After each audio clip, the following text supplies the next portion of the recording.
And we're going to be talking about the storytellers now. We are. Yes, you are. And you're also the storytellers at Proctors. We are the Story Circle at Proctors. Yeah. About Joe Doolittle. About 20 years ago, we had coffee with Richard, and he suggested we become a resident company. Oh, that was Rich Leverage that's coming on well, the show Richard, next? Richard was there, but it was He Philip was, Morris. yeah. I'm sorry, Philip Morris. Yeah.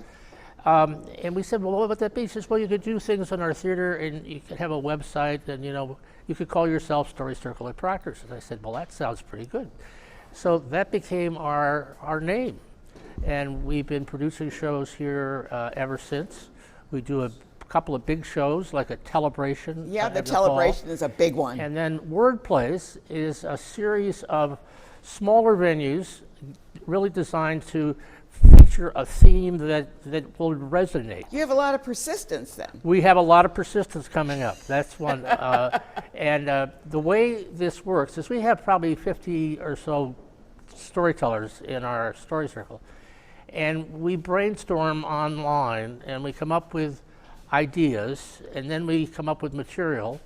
And then Kate Dudding, who's really my senior producer. Yeah, you're a producer along with Kate. She and I and a couple other people kind of jury those and put together shows and get people engaged in doing things and coming up. And that becomes our series, which there are 8 this season, this year. The last 2 are Opportunities and Possibilities, and that's on February 11th and March 25th. Okay, and we'll probably promote those as well. Yeah, so it's just wonderful. And listening to Miss Hannigan, the idea of the relationship between the audience and the teller, when you're a storyteller, you're kind of there alone and there is no set. But the stories, I believe, are generative. So I tell some personal stories. And when I tell the story about the only time I ever called my father by his first name. Are you going to tell that now? I could. I was going to tell another story. Oh, that's right. He's going to tell us a story, though. So, but the nature of that story is it's generative, because almost all of us have either thought about or called our parents by their first name. And I get feedback on that. And the other thing that happens if you're really generating things in a story is you'll see the person in the audience kind of leave. And that used to bother me, but it doesn't, because what it really means is they're someplace else. They've been taken someplace else because of that resonance. Because of the story that they heard, maybe. And I think that that's part of what we do. Part of what we do is also a number of us. I tell a lot of historical stories. I grew up in Schenectady. There was a big sign on the city line up in Stanford Heights that said, "Welcome to Schenectady, land at the end of the trail through the Whispering Pines." Oh, Whispering Pines. Whispering Pines. It was very poetic. And we used to walk there to the bus, my mother and I said, "What does that mean?" And she began to tell stories about the portage, the trade, the massacre, all those things. And I just integrated a lot of that history on the bus while she was going to Barney's, So I like a lot of history stories. And sometimes people either don't know the history or they've forgotten it, or you get to resurrect it. Now, Friday, day after tomorrow, at 12 o'clock, the Historical Society and a number of other people, the First Reformed Church, where I go, we are re-establishing the Liberty Pole. I saw that. I saw the flag. It's the 250th anniversary of our committees of safety planning that Liberty Pole in support of the mission of the revolution and in defiance of the king.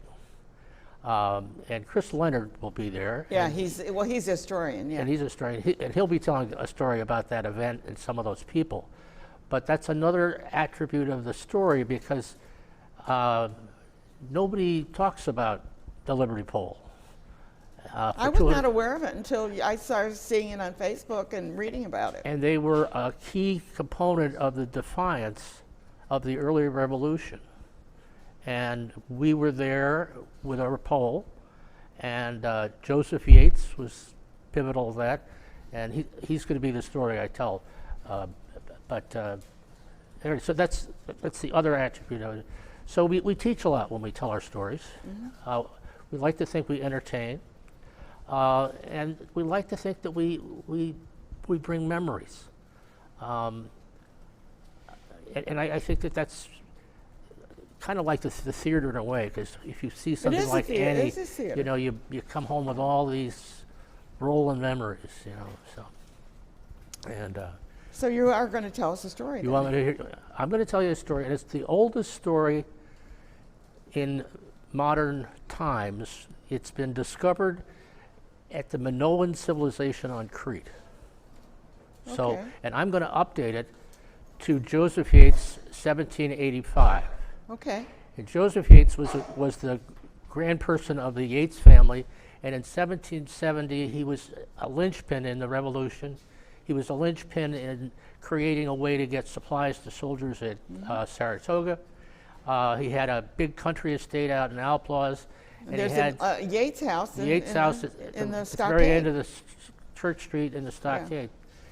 And as he got older, he said to his sons, he says, when the time comes for me I don't want to die in the house. Bring me out along the river and let me be where I can hear the river and sense the land, and I'll pass peacefully. Ooh, I love that. So about time, they get him on his pallet, they take him out, take him down to the river right across that green lawn in the park. They lay him down, he stretches out, and just before he breathes his last, he grabs 2 handfuls of topsoil from the Mohawk Valley. And when he wakes up, he's laying right outside the pearly gates. And St. Peter says, Joseph Yates, why, we've been expecting you. So nice to see you. It'll be wonderful here in heaven with you in it. He says, oh, great, I've been looking. You never really know. He says, I know, it's a mystery, but don't have it a mystery anymore. Just come right in, and there's a big cocktail party going right down the street there. You'll have a great time with it. Wow. So he said, oh, not so fast.